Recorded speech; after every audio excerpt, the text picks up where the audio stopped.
أشرقت نفسي بنور من فؤادي حينما رددت.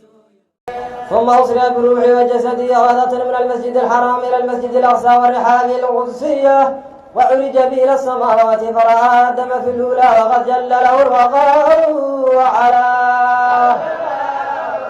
ورأى في الثانية عيسى ابن مريم البتول البرة التقية وابن خالته هي الذي أوتي الحكم في حال سباه، ورأى في الثالثة يوسف بصورته جمالية، وفي الرابعة إدريس الذي رفع الله مكانه وأعلاه،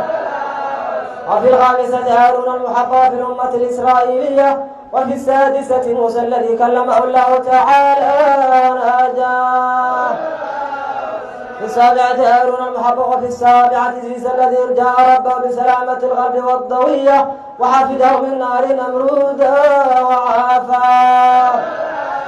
ثم رفع إلى سدرة المنتهى إلى أن سمع صريف الأقلام بالأمور المقضية إلى مقام المكافأة الذي غرقه الله فيه وأدناه،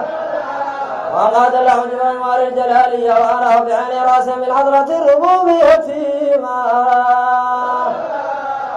وبسط له بسط الله في المجال الذاتية، وفرض عليه وعلى أمته 50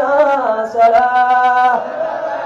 ثم أنهل أصحاب الفضل فرد إلى 50 عملية ولا أجل 50 كما شاء في الأزل وقضاه.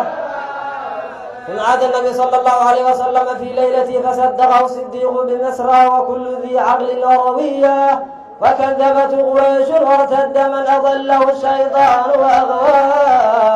اغفر اللهم